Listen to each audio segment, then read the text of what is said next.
চলো রান্না শুরু করা যাক। এখন আজকে কি রান্না হবে বলো তো? বিরিয়ানি। এখন বিরিয়ানি রান্না হবে, আর বিরিয়ানি রান্নার পুরো রেসিপিটা তোমাদের সঙ্গে শেয়ার করব। তো আমাদের ব্লগ ভিডিওটাও দেখতে থাকো আর বিরিয়ানি রান্নার রেসিপিটাও শিখে নাও। চলো শুরু করা যাক।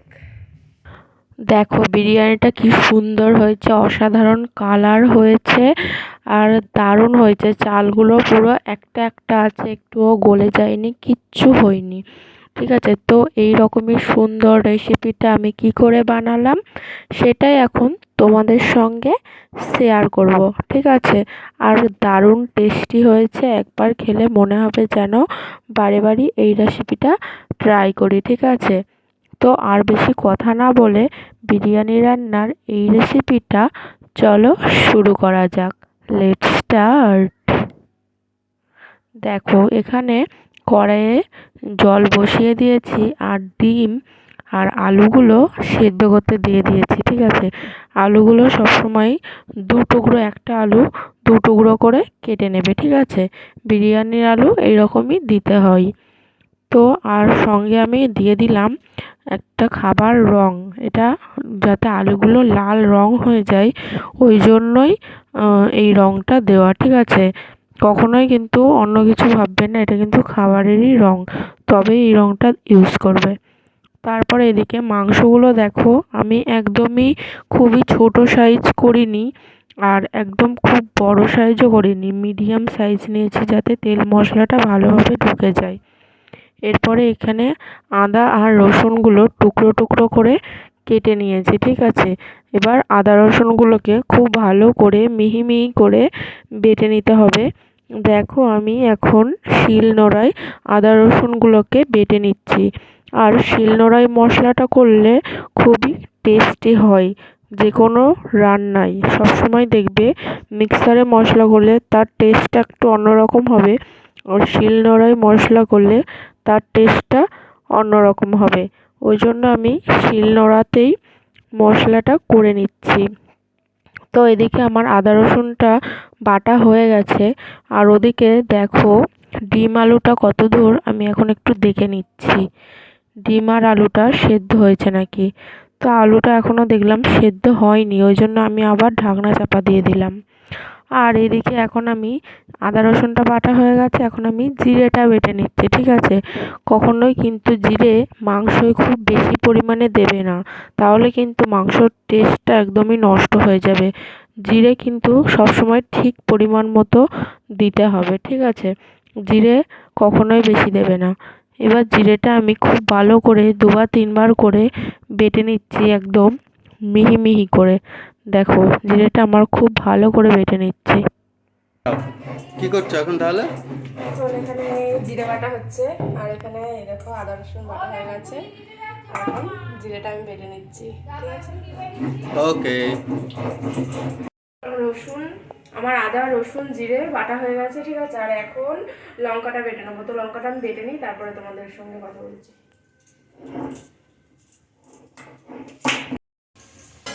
হচ্ছে আমার পেঁয়াজটা এদিকে ততক্ষণ ভাজা হোক, আর এদিকে আমি ডিমগুলো ততক্ষণ ছাড়িয়ে নিই। ঠিক আছে, ওকে।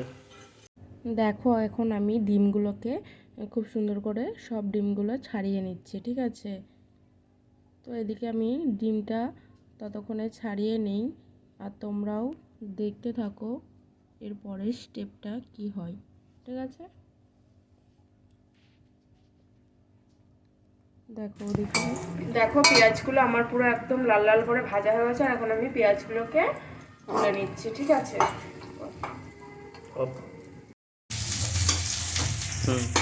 আর এখন যে আলুটা সেদ্ধ করলাম ওই আলুটা এখন ভেজে নিচ্ছি। ঠিক আছে, এখন একটু চিনি দিয়ে দিচ্ছি, এখানে একটা তেজপাতা দিয়ে দিলাম,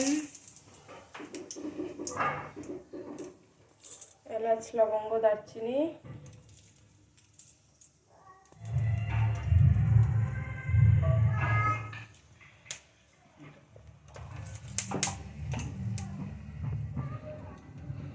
কড়াইটা যা পুড়ছে না, এলাচ লবঙ্গ দারচিনি হচ্ছে। আর এখন পেঁয়াজগুলো দিয়ে দিচ্ছি।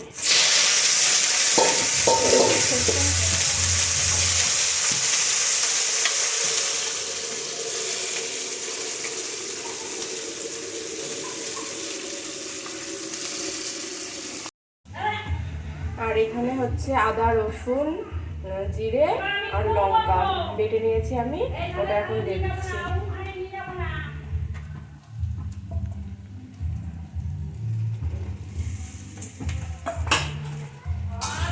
তো এখন আমি মাংসর টুকরোগুলো দিয়ে দিচ্ছি, ঠিক আছে। দেখো আমি সব মাংসর টুকরোগুলো দিয়ে দিচ্ছি, আর এখন মাংসটাকে খুব ভালো করে কষাতে হবে। মাংস রান্নায় কিন্তু সবসময় মনে রাখতে হবে কষানোটাই মেন। এরপর এতে গোলমরিচ গুঁড়ো আমি দিয়ে দিচ্ছি, ঠিক আছে। আমি 2 টেবিল চামচ গোলমরিচ গুঁড়ো মাংসটায় দিয়ে দিচ্ছি। গোলমরিচটা দিলে মাংসর টেস্টটা খুবই ভালো হয়, ওই জন্যই আমি গোলমরিচটা মাংসই বিশেষ করে চিকেনে ইউজ করি। এরপরে টমেটো সস দিয়ে দিচ্ছি।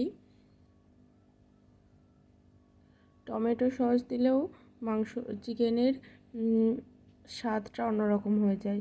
এরপরে দেখো এদিকে দুধে আমি জাফরানটা মিশিয়ে নিচ্ছি, ঠিক আছে। দুধে জাফরান দিয়ে দিতে হবে ঠিক পরিমাণ মতো, ঠিক আছে। যদি জাফরান যেন কখনোই বেশি পরিমাণে দেবেন না, কারণ জাফরানের একটা গন্ধ হয়, বেশি পরিমাণে জাফরানটা দিলে বিরিয়ানিতে এর একটা অন্যরকম গন্ধ লাগবে। এরপরে আমি দিয়ে দেব এতে মিঠা আতর। মিঠা আতরটা 3 ফোঁটা আমি এতে দিয়ে দেবো। মিঠা আতরও কখনোই বেশি দেবেন না, আর সবসময় চেষ্টা করবেন দুধের মধ্যেই মিঠা আতরটা দিয়ে দিতে। তাহলে যখন বিরিয়ানিটা মেশাবেন তখন কিন্তু মিঠা আতরটা ইউজ করলে বেশি পরিমাণে পড়ে যেতে পারে, আর সব জায়গায় পড়বে না। এদিকে এখন আমি ভাতটা বসিয়ে নিচ্ছি, আর ওদিকে দেখো আমার মাংস রান্নাটা হচ্ছে। এখন ভাতে আমি এলাচটা দিয়ে দিচ্ছি স্মেলের জন্য, ঠিক আছে। আমি 3টে মতো এলাচ ভাতে চিড়ে দিয়ে দিচ্ছি, যাতে এর স্মেলটা অসাধারণ হয়। আর এতে দিয়ে দিচ্ছি স্বাদ মতো একটু নুন, কারণ যখনই ভাতটা বসাবে অবশ্যই চেষ্টা করবে ভাতের হাঁড়িতে নুনটা দেওয়ার, তাহলে কিন্তু এর টেস্টটা অন্যরকম হবে, কারণ ভাতগুলোর মধ্যে নুনটা ঢুকে যাবে। এখন চালটা আমি ধুয়ে নিয়েছি, আর এটা হাঁড়িতে দেখো দিয়ে দিচ্ছি। আর দেখো এদিকে আমার ভাতটা এখন দেখি কতটা হয়েছে, ঠিক আছে। দেখো ভাতটা আমি এখন একটু দেখে নিই, হাতায় করে নেড়ে আর একটা ভাত টিপে দেখে নিই আমি ভাতটা ঠিক আমার কতটা হয়েছে। তো ভাতটা আমার হয়ে গেছে, কারণ বিরিয়ানির ভাত কখনোই কিন্তু পুরো 100% করলে হবে না। ভাতটা আমার হয়ে গেছে, এখন আমি অফ করে দিলাম ভাতটা। আর ওদিকে দেখো আমার চিকেনটাও মোটামুটি হয়ে গেছে, আর একটু শুধু ঝোলটা শুকোবে, ঠিক আছে, তাহলেই আমার চিকেনটা পুরো রেডি হয়ে যাবে।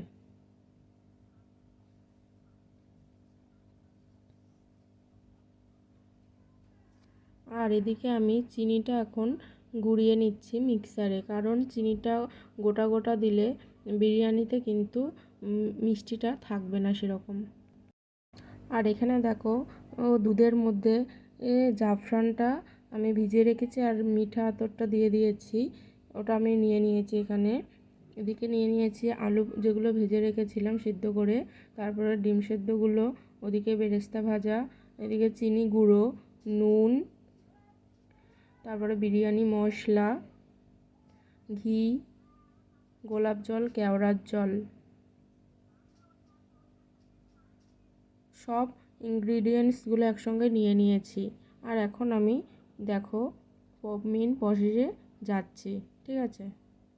তো আমি কড়াইয়ে ভালো করে ঘি দিয়ে কড়াইটা ভালো করে ঘি মাখিয়ে নিলাম। এরপরে আমি দিয়ে দিচ্ছি ভাত, ঠিক আছে।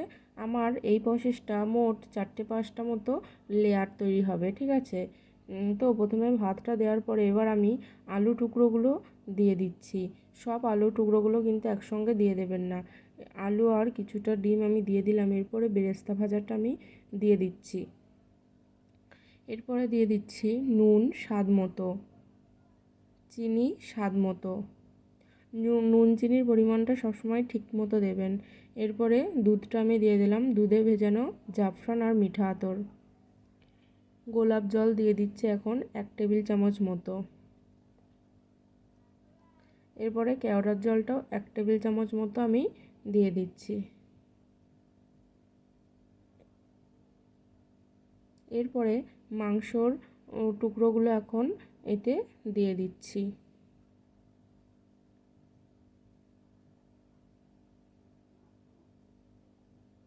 মাংসর টুকরোগুলো দেওয়া হয়ে গেছে, আর এখন এতে আমি গ্রেভিটা অ্যাড করে দিচ্ছি, কারণ গ্রেভিটা দিলে অসাধারণ কালার হবে আর অসাধারণ টেস্ট হবে। এরপর এতে অ্যাড করে দিচ্ছি বিরিয়ানি মশলাটা। সবসময় মনে রাখবে বিরিয়ানিতে কিন্তু অবশ্যই বিরিয়ানি মশলাটা দিতেই হবে। তো এই হলো একটা লেয়ার। পরবর্তী লেয়ারগুলো ঠিক এইরকমভাবেই আমি সাজিয়ে নেব, ঠিক আছে। প্রথমে রাইসটা দিয়ে দিলাম, তারপরে ঘিটা দিয়ে দিচ্ছি।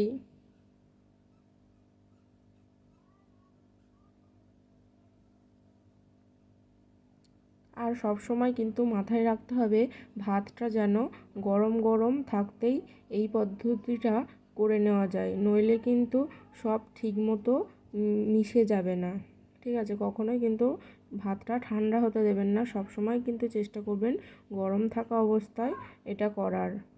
এরপরে মাংসর টুকরোগুলো দেওয়ার পরে আবারও সেম প্রসেসে গ্রেভিটা দিয়ে দিচ্ছি।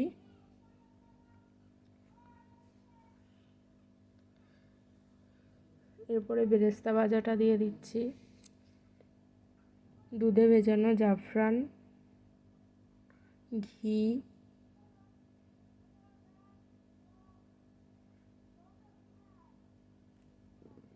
নুন, চিনি,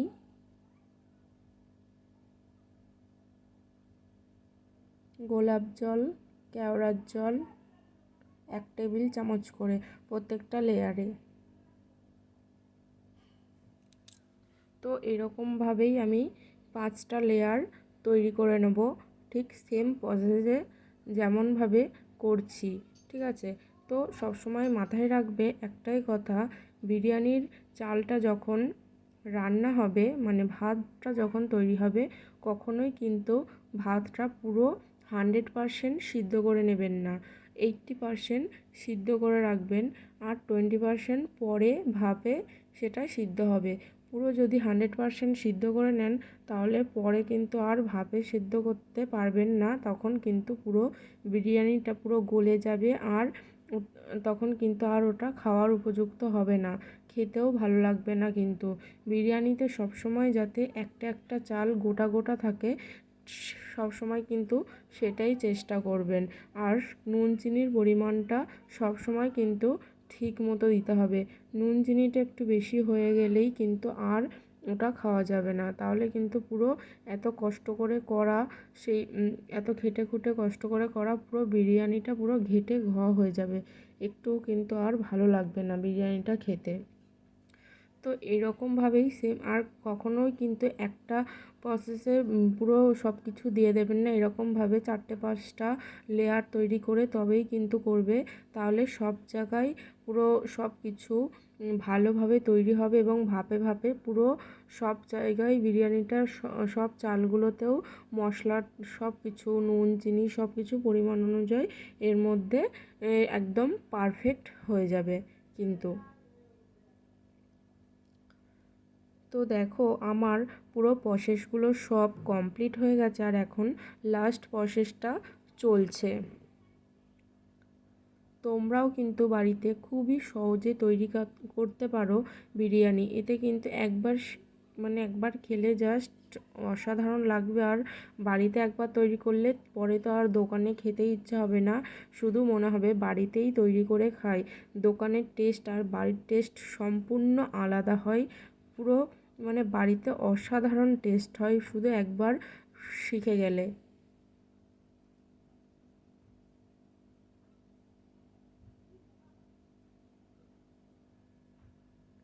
তো আমার বিরিয়ানিটা লাস্ট প্রসেস চলছে, আর এই বিরিয়ানিটা হাঁড়ির মধ্যেও এরকমভাবে লেয়ার তৈরি করে নেওয়া যেতে পারে, কিন্তু আমার যেহেতু আজকে অনেকটা চাল হয়ে গেছে, অনেকটা রাইস রান্না হয়েছে, ওই জন্য আর মাংসটা অনেকটা ছিল, ওই জন্য আমাকে এত বড় একটা কড়াইয়ে করে নিতে হচ্ছে।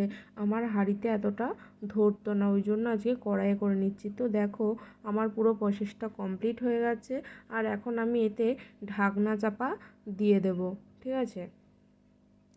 তো এতে ঢাকনা চাপা দেওয়ার পরে আমি ওদিকে আটাটা খুব ভালো করে মেখে রেখেছি।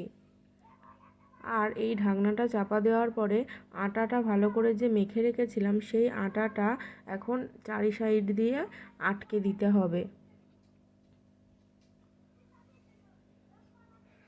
যাতে একটুও হাওয়া বিরিয়ানিটার ভেতরে না ঢোকে। পুরো ভাপে এটা সেদ্ধ হবে, আর এর স্মেলটা যাতে এর মধ্যেই থাকে, বাইরে বেরিয়ে না যেতে পারে, এই জন্যই এই আটাটা দিয়ে দেওয়া, পুরো মুখটা যাতে আটকে যায়। তো আমার পুরো প্রসেসটা কমপ্লিট হয়ে গেছে এখন দেখো। আর এখন ওদিকে আমি ডেকচি করে জল বসিয়ে দিয়েছি, এই জলটা ফুটবে পুরো, আর আমি এখন কড়াইটা ডেকচির ওপরে চাপিয়ে দেবো। তো এখন 40 মিনিট লাগবে এটা ভাপে সেদ্ধ হতে। তো 40 মিনিট রেখে দিতে হবে, এইভাবেই ভাপে সেদ্ধ হয়ে যাওয়ার পরেই পুরো তৈরি হয়ে যাবে বিরিয়ানির রেসিপিটা।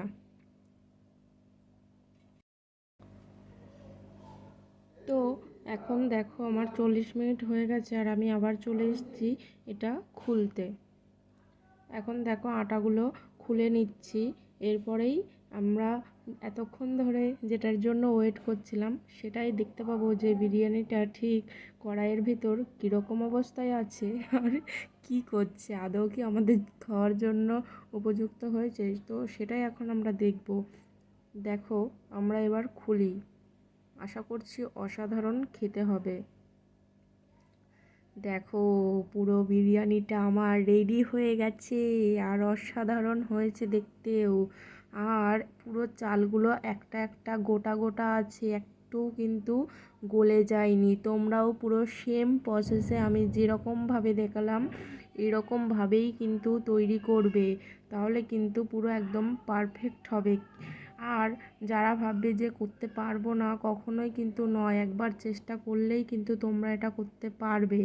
আর দেখো আমি এখন হাতায় করে নেড়ে তোমাদের দেখাচ্ছি পুরো বিরিয়ানিটা ঠিক কেমন হয়েছে, একদম পারফেক্ট হয়েছে, পুরো পারফেক্ট, একদম দারুণ হয়েছে, দারুণ, মানে না খেলে তোমরা বুঝতে পারবে না। আর অসাধারণ অসাধারণ টেস্টও হয়েছে।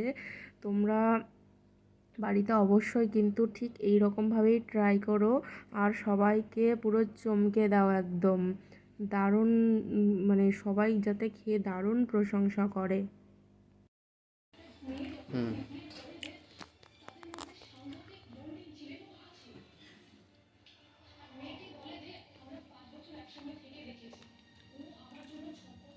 থাক থাক আর দিন।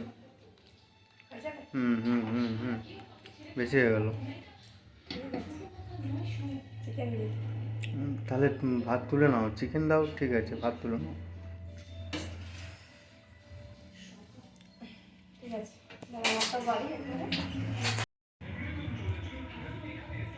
আমরা খাওয়ার জন্য রেডি এবার। হ্যালো ফ্রেন্ডস, আমাদের বিরিয়ানির রেসিপিটা পুরো কমপ্লিট হয়ে গেছে, আমাদের খাওয়া দাওয়া হয়ে গেছে। কেমন হয়েছিল গো? দারুণ দারুণ দারুণ হয়েছিল না? না না, তোমার দিকে ঘুরাইনি।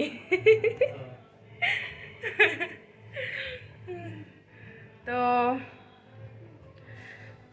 দারুণ লাগলো, মানে বিরিয়ানিটাও দারুণ লেগেছে খেতে, সবাই খুব তৃপ্তি করে খেয়েছে, এটাই শান্তি।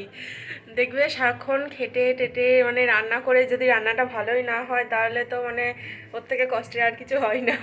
আর যদি এত কষ্ট করে সব কিছু করে যদি রান্নাটা সবার ভালো লাগে, সবাই ভালো বলে, তাহলে ওটাতেই অনেক শান্তি আসে। তো কেমন লাগলো তোমাদের বিরিয়ানি রেসিপিটা অবশ্যই কিন্তু জানাবে কমেন্ট বক্সে কমেন্ট করে।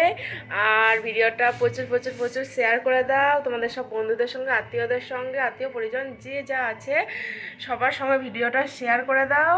আর একটা লাইক করে দিও, সাবস্ক্রাইব করে দিও আমার চ্যানেলে যদি নতুন হয়ে থাকো।